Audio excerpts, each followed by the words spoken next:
I just want to go on the record and say I'm not an energy expert. If there are energy experts in the room, which is always possible, being that we're in Huntsville, please give me a little grace if I get something wrong.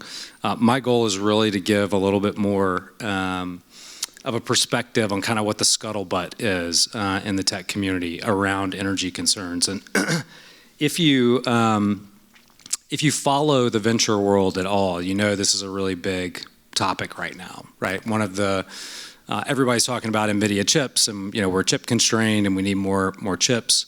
But a lot of the hyperscalers and some of the model developers are really more concerned about energy constraints, and do we have enough energy to actually power the data centers? So that's sort of what I'm going to be talking to and providing a perspective on.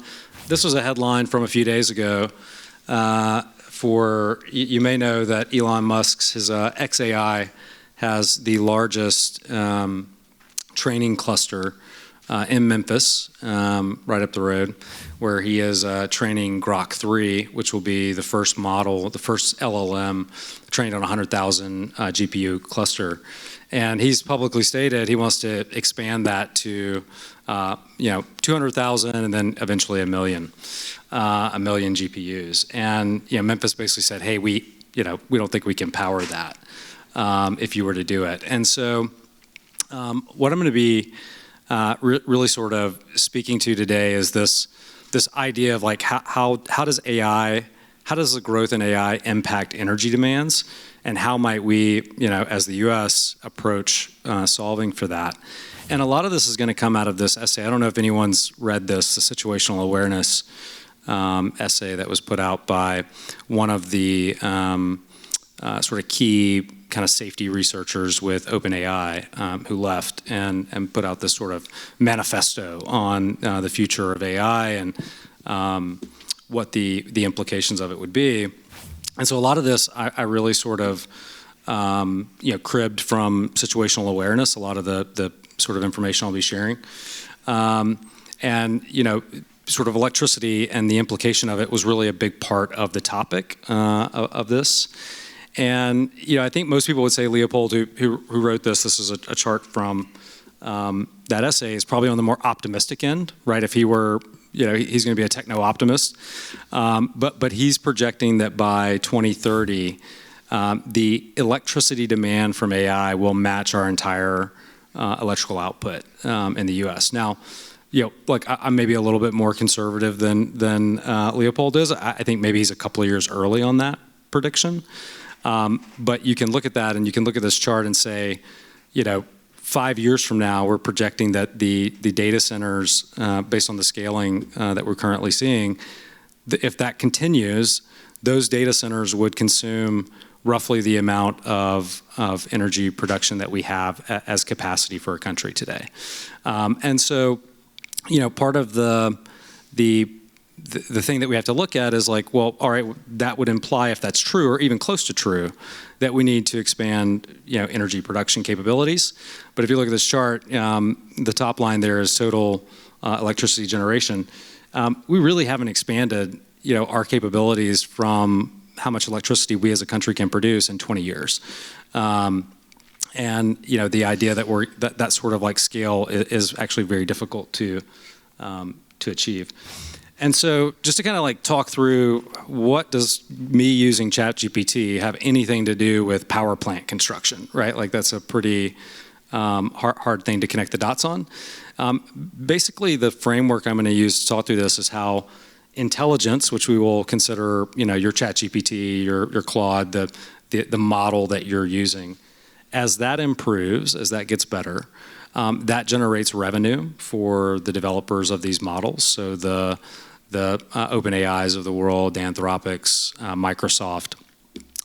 As that generates revenue, that drives the investment in CapEx, which is development of more data centers, putting more chips to both train models, but also inference compute. So every time when you train ChatGPT, when OpenAI does, when they train GPT-4, they're using a lot of compute to do that, which is very energy intensive. But then every time you query ChatGPT, there's more inference compute used in that, right? And so the more that you use it, the more it generates revenue, the more it requires that we invest in data centers, and those data centers use energy. And so sort of that framework is how I'm going to try to think through this.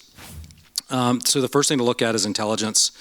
As you can see here, one of the big insights, I think, in the tech world over the last decade was really sort of captured in this essay called The Bitter Lesson, which is essentially as you just scale up model size, you get these improving capabilities.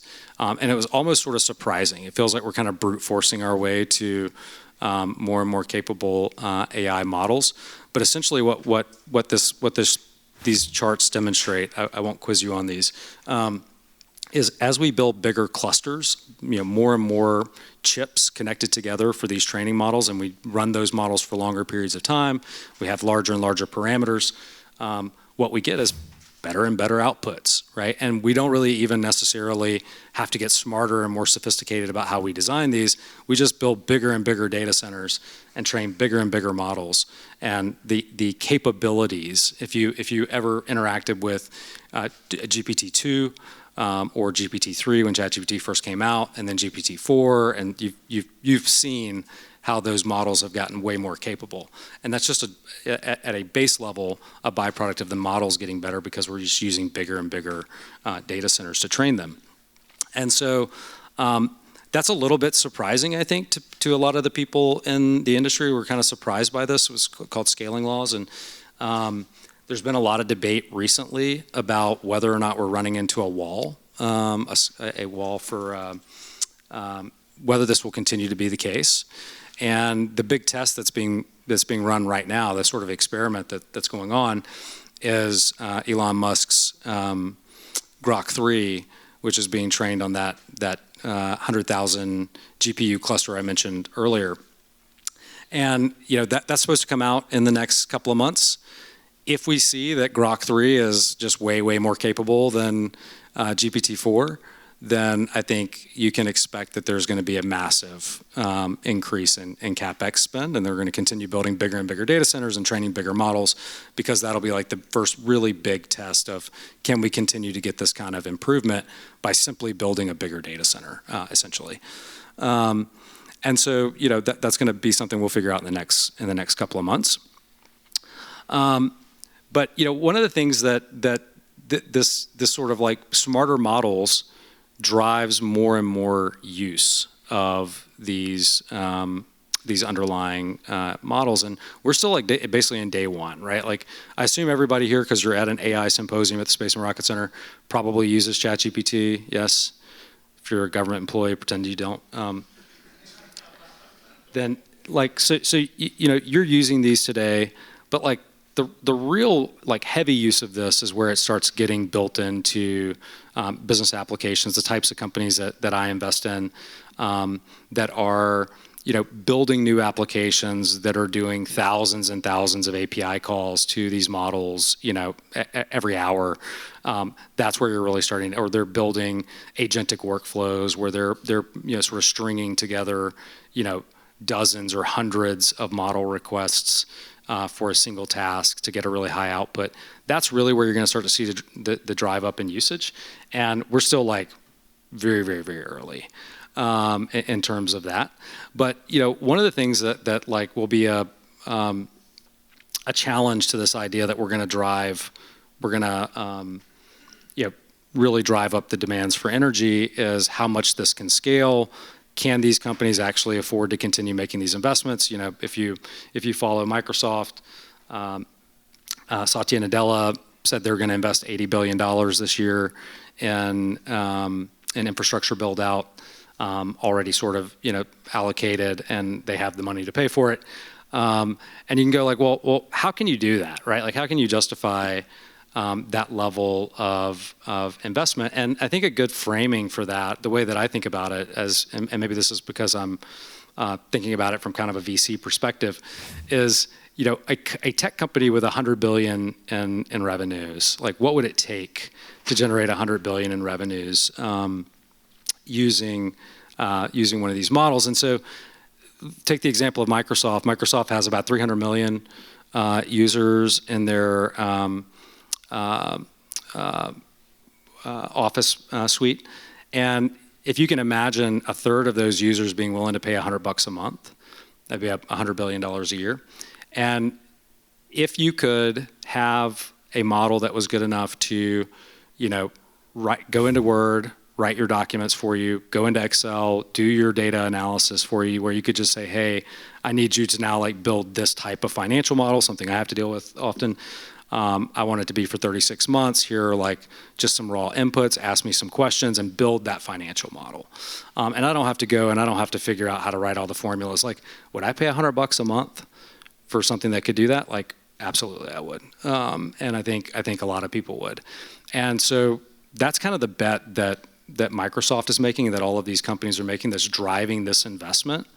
And that if they believe in that, then they are absolutely going to spend hundreds of billions of dollars in building out more of this data center infrastructure. And if that happens, that is absolutely going to consume energy. And I think this chart really sort of demonstrates that. So I was just talking with a friend a minute ago, and I love this sort of stat here. This is an estimate we did, that Grok 3 will likely consume energy equivalent to 35,000 U.S. homes over an entire year.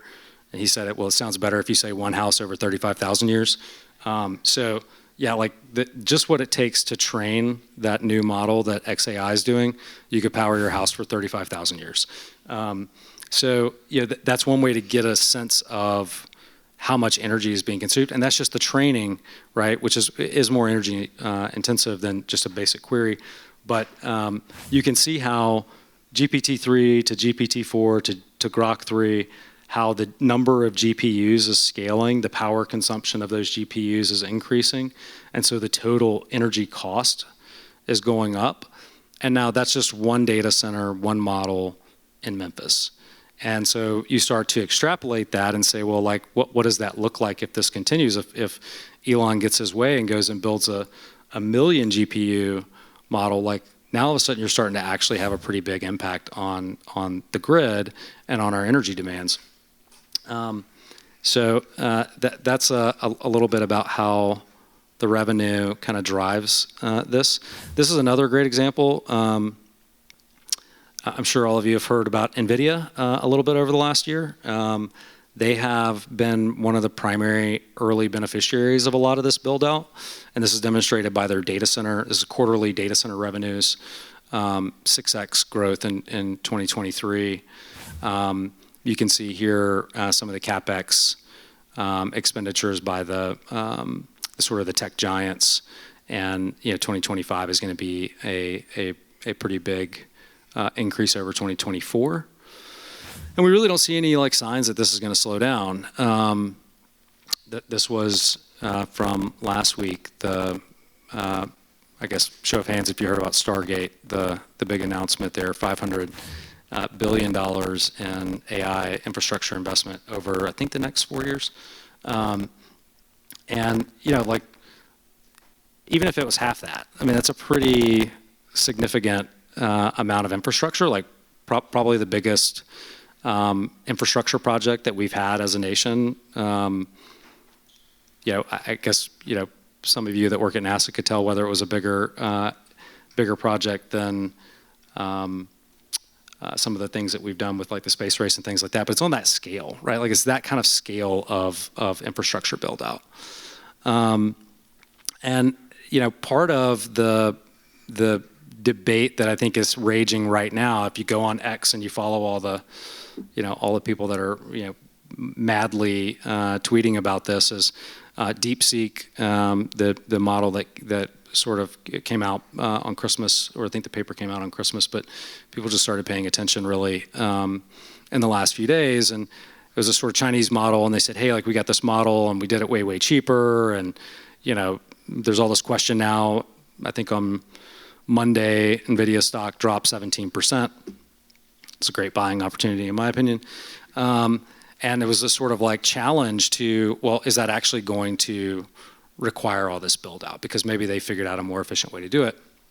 And I think the best argument against that not being the case is this, any economics nerd, sort of the Jevons paradox? Yeah, I'm the only nerd here.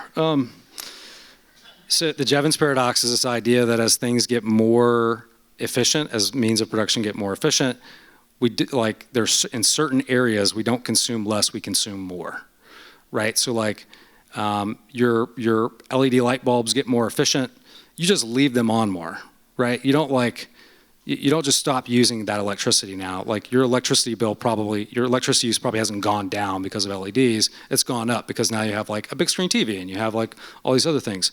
And the bet that I think everyone's making is like, absolutely, we're going to get more and more efficient at how we build these models and at the sort of inference compute required for a specific task.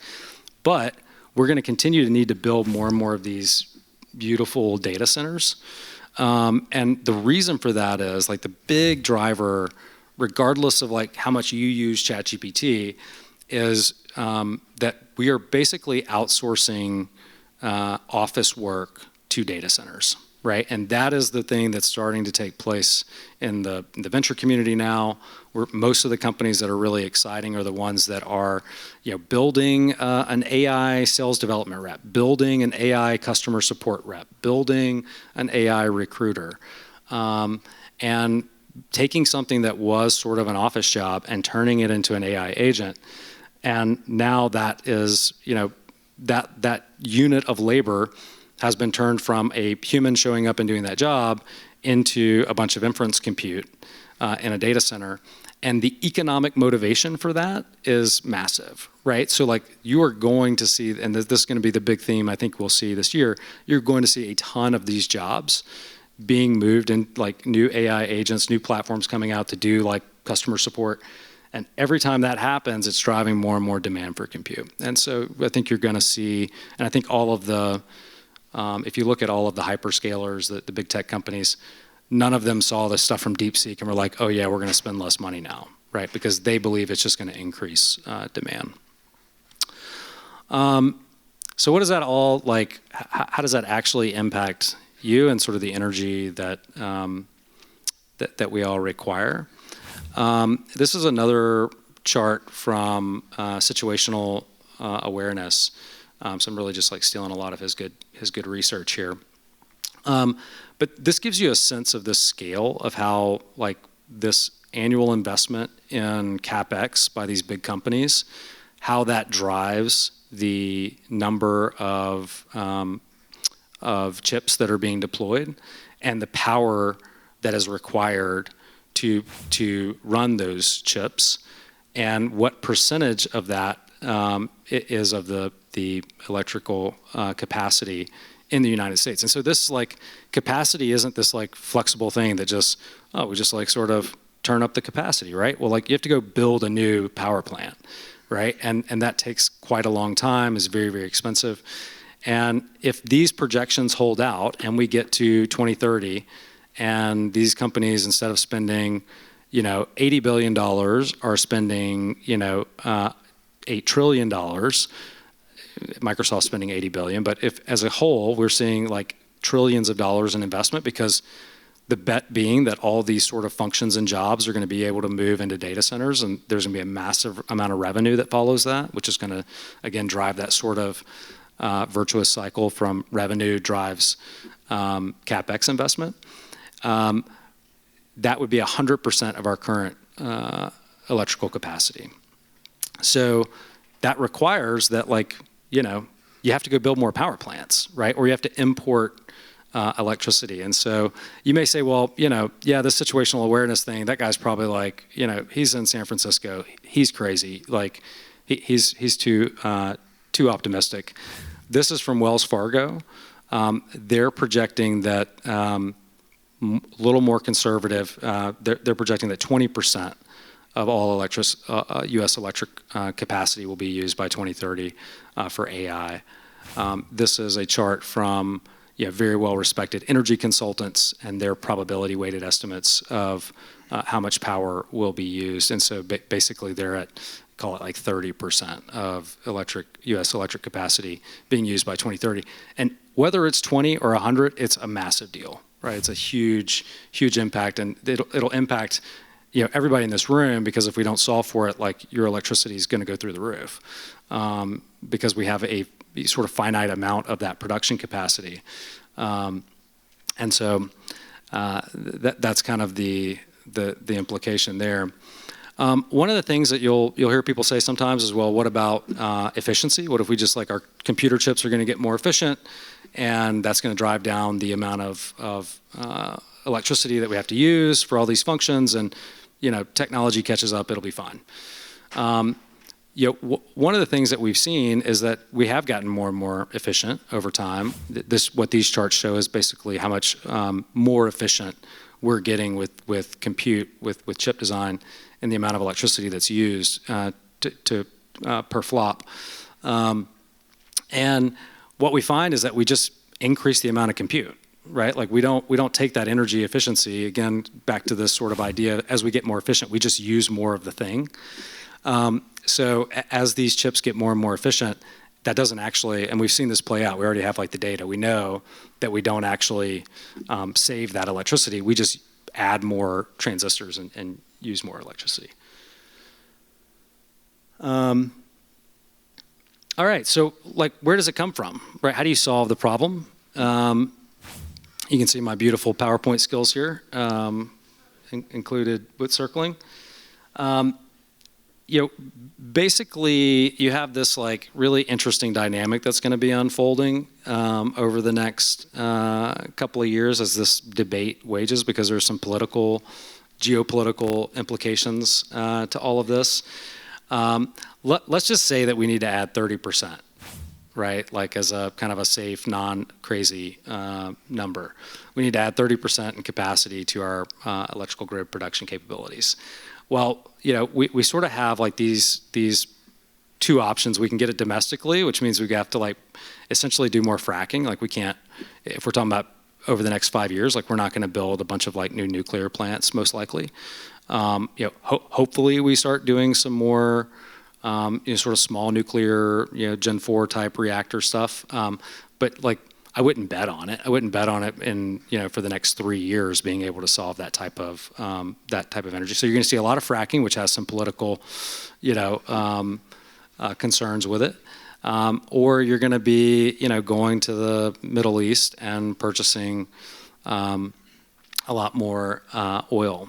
And those are really the only practical ways that you would add that type of production. So if you're really concerned about, greenhouse gases, for instance, like, it's not going to be a great couple of years for you. It was sort of my takeaway there. But it's not just about the environmental impacts of all this. There's also, probably some people here work for the U.S. government in the defense sector, or, NASA, given that we're here in Huntsville.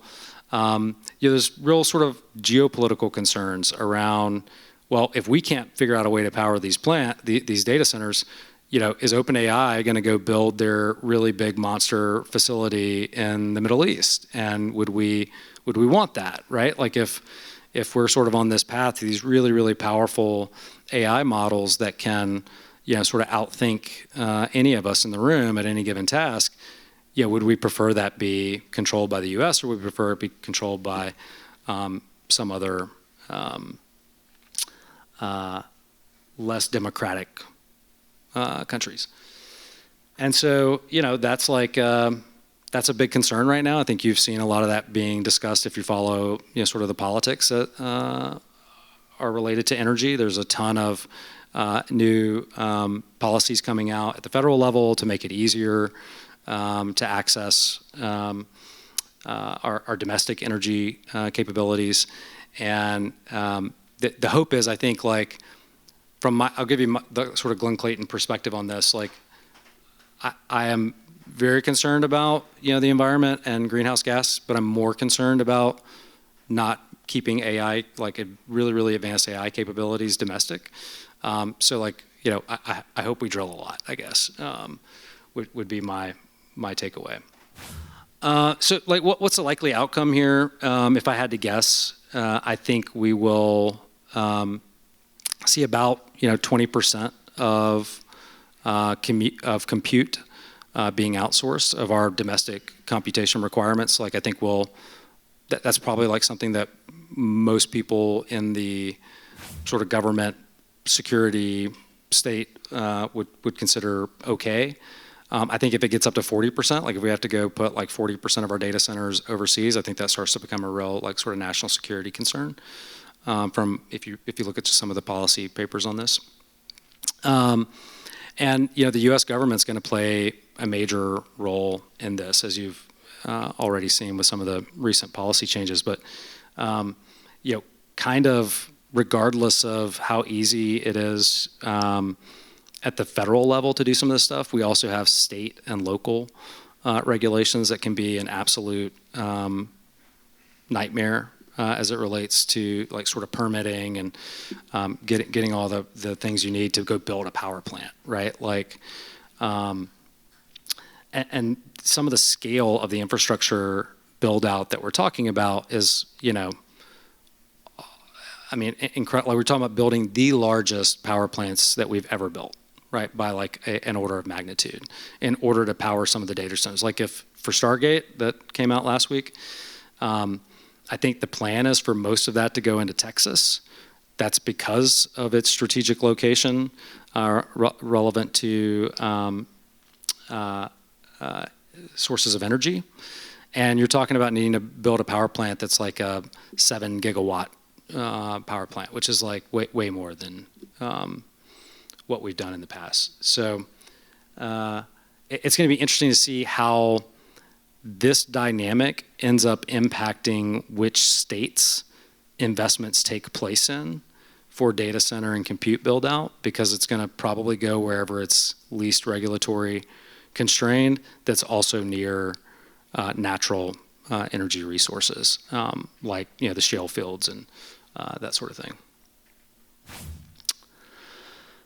Yeah, kind of mentioned this, like the green question's like a real question. I think it's probably going to fall to the wayside, unfortunately, over the next couple of years. I don't think you're going to see as much policy being driven by environmental considerations as you do by AI competitiveness. Regardless of sort of like the politics, I just think that's the reality. I think that's what you're going to see. I think solar and wind can be useful, but it's certainly not 100% of the solution. You probably end up with something like this in terms of your sources and where we're going to like actually be able to get, if we have to increase our energy production by 30% within the next 5 years, you're going to have some mix of mega plants, small plants, some amount of energy coming from outside the U.S., from sort of the Middle East, and some from sort of NATO countries. Yeah, and this is just a little bit more about the current sort of changing of the policy at the federal level, and I think a lot of this is being driven by this anticipation of data center demand. Yeah, so this isn't our own. We're not the only people to think this, but like if you look at a lot of the analysis around this, we're talking like 10 gigawatt plants by 2028, largest power plants in the world by 2030. And I think this is like something that a lot of us don't think about as like an implication of all the stuff when we think about AI, but like the largest infrastructure build out in our lifetimes, certainly my lifetime, both domestically and likely internationally, just the level and scale of infrastructure development is going to be unprecedented as a result of you using ChatGPT. Yeah, I kind of jumped ahead on this earlier, but just the challenges with permitting, not only at the federal level, but at the state and local, and just the concerns with like judicial review processes. If anybody's ever had any experience with that, like just not what I would consider the friend of efficiency. And so, yeah, like I think the good news is it's an opportunity to modernize our grid, which is 50 years out of date. The challenge, I think, is how do we do that in a way that doesn't destroy the environment and doesn't lead sort of to the offshoring of all of our compute, and that doesn't leave everybody in this room paying 3 times as much for your energy bills in 5 years, which is a real, I think, if we don't do it the right way, a potential possibility. And so I'll kind of leave you with this prediction. I love this. This was Dolly created this great image of what it's like trying to predict the future of the U.S. energy production. But if I had to guess, I don't think things like DeepSeek change this. I don't think that decreases the amount of data center build out or the amount of energy required. And so I think you see either massive industrial energy increases on a scale that we have never done, or a halt to AI progress, right? And it would be surprising to me for it to be the latter, right? It would be very surprising to see that we don't continue to progress on AI. You probably, most of you in here that I don't see anybody that looks super young. You probably remember like dial-up internet. I mean, could you imagine still using dial-up today? And I think that would be like the sort of, if you bet we're not going to have to build out, our energy grid, then you're betting that we're just going to be okay with dial-up as a society. And like, I don't think that's likely to happen. There's just too much money on the table. So, that's sort of the takeaway for me. And would love to answer any questions. And we're maybe 30 minutes left, so I can probably get you to lunch early, but happy to answer as many questions as you guys have.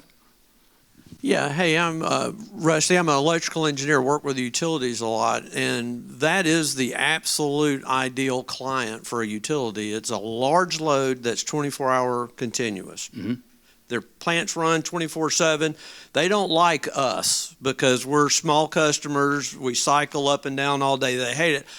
I think they're going to do a 2-tier system, and they're going to separate out and have data centers, and those people will power that because they'll just put a plant by it, run it 24/7, and leave us stranded. When you talk about build the grid, they're not going to increase it and try to make us better. They're going to feed that monster because they can run the plant 24/7, keep it in there. And the other comment I have is that Alabama has coal-fired plants, and they want to start regenerating that with the high sulfur coal and stuff. Have you heard anything about that as far as bringing back coal? Because China is doing that, burning coal-fired plants. Thanks. Yeah, no, thank you. Like I said, you're way more of an expert on this than I am. I haven't heard a lot of talk of that, but that doesn't mean anything, right? But I haven't heard a lot of talk about coal specifically. But my guess is that any reliable, rapidly scalable source of energy is going to be, there's going to be a strong economic motivator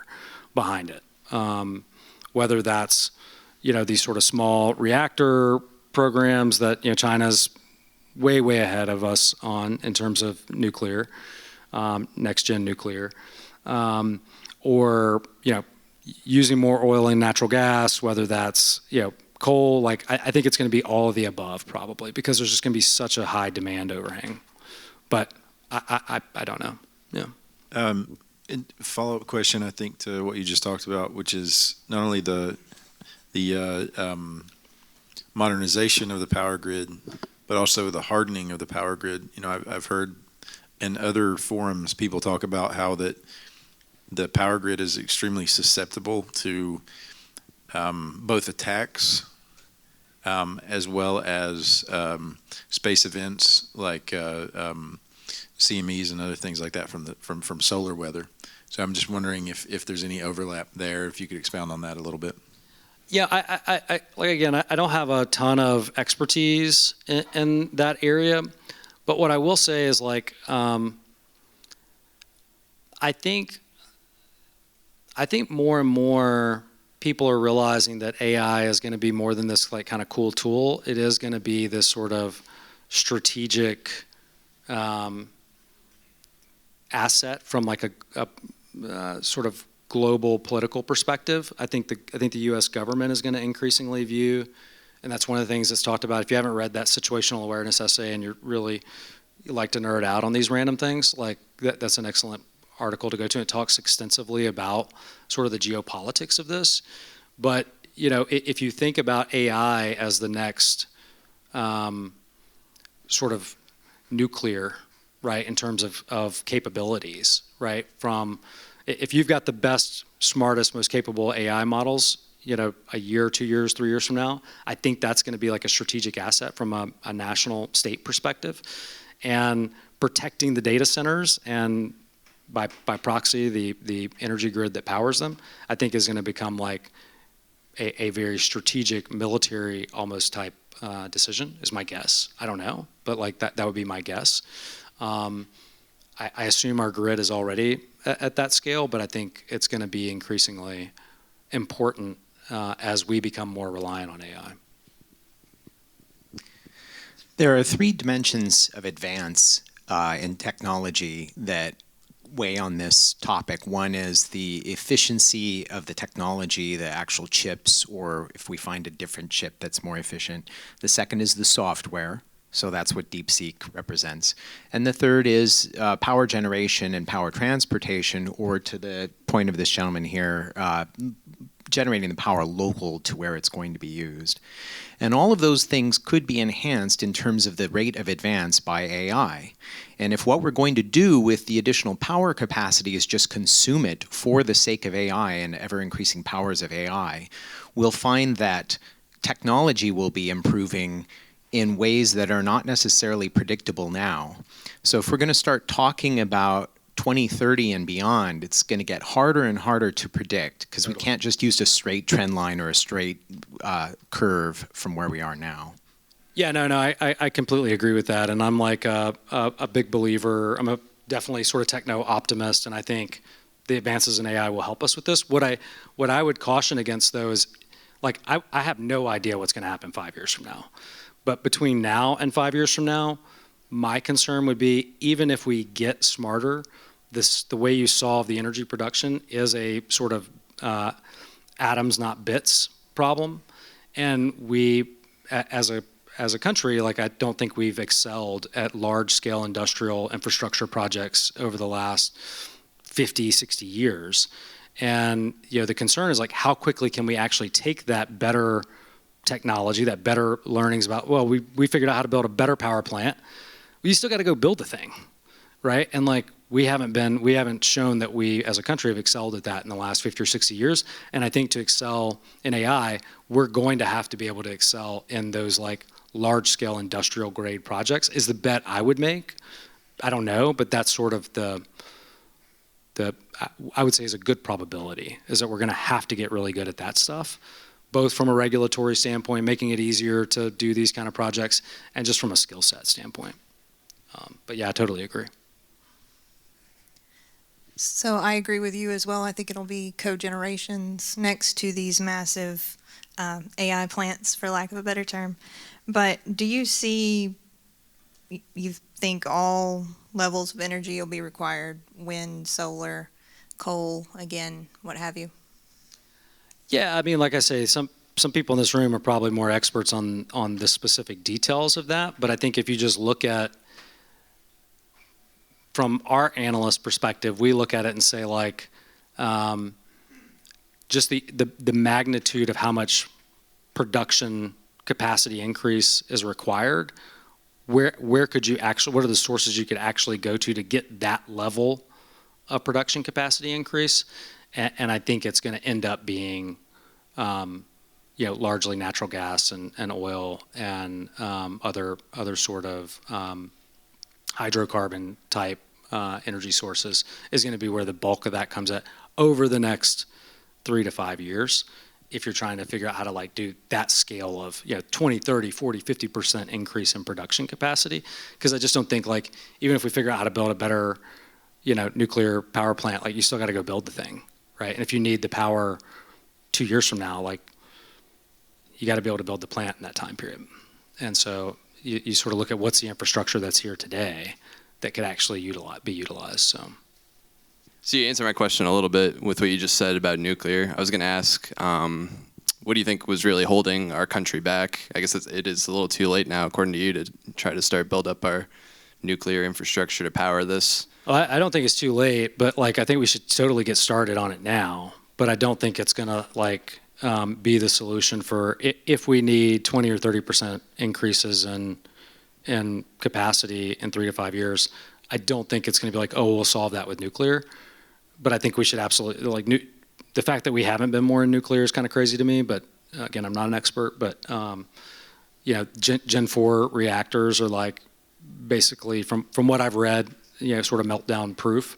And I think we're still like sort of driven by societal fears over stories from 20, 30 years ago. And, you know, that has decreased our investment in that. I wish we had done better. And like if you look at China, they're way ahead of us in nuclear. But yeah, I definitely think we should be doing it. Like it should be an area where we're investing a lot of capital in my mind. But have you run any numbers to compare like vehicle electrification, like demand on the power grid, compared to AI data center demand? Like, is it like a drop in the bucket comparison, or are they anywhere comparable? Yeah, we actually looked at this. We had one of our analysts look at the that very thing, like basically because we have a hypothesis from an investor standpoint of, you know, investing in energy infrastructure right now. Yep, obviously. And we were asking that question, electrification of vehicles, but also like robotics. I think you're going to see, you know, a ton of advancements in robotics that is going to be sort of a second order effect of AI. You're going to, I mean, humanoid robotics are going to be a sort of like thing of the reality. In, you know, 2 to 3 years, I think you're going to see, you know, mass scale production starting to take place. And like, what does all that look like? And I think what we concluded, I don't have the numbers, but I think it was like marginal compared to, data center. Hi. Hey, Glenn. First of all, fantastic presentation. This is just really interesting and eye-opening for those of us that haven't worked closely with this in the past. I was curious, there was a lot of good discussion on energy sources, geography relative to the U.S., and some, potential areas of interest here. I'm curious, again, just thinking to other industries, right? We're talking about independent private companies with these AI platforms, and obviously that's their area of expertise and their area of focus, right? If we look at other industries out there, and I'm thinking specific to power consumption and power generation, right? Classically, you've government, you've got private power. Think, Alabama Power, private company. You've got TVA, government. There are many other industries, manufacturing-wise, obviously lower power consumption, but they have in-house power production. They have power plants. I'm thinking, chemical industries, pulp and paper, things like that, where they generate their own power.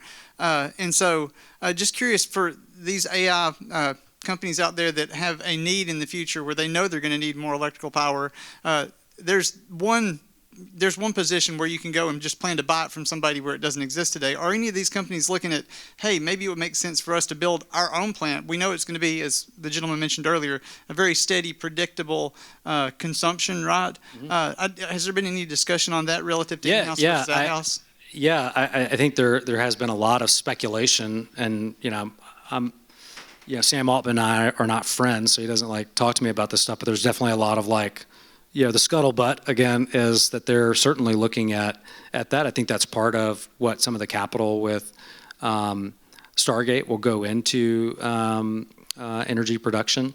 But like the big takeaway that I wanted everyone to have from this is that the more we use AI at the application layer, the more we need compute. The more we need compute, the more we need energy, right? And that sort of very, for me as a non-expert, that sort of simple calculus of like energy has to sort of build, like our energy infrastructure capacity has to increase in tandem with our increase in this particular type of technology. And I don't feel like outside of these like sort of isolated circles where this stuff is being talked about, that's like commonly appreciated. Where it ends up coming from ultimately, like, I don't know. But, you know, if I were in the position of being able to invest hundreds of billions of dollars in infrastructure for compute, I would probably rather control the means of production for the energy than be reliant on, you know, like, I mean, you're seeing that now with you know, XAI in Memphis, right? Like, okay, we're not sure that the local authorities can provide the power that we need. Like, what are we going to do about that? I don't think they're going to go, oh darn. Like, I think you're just going to see a lot of capital flow into that.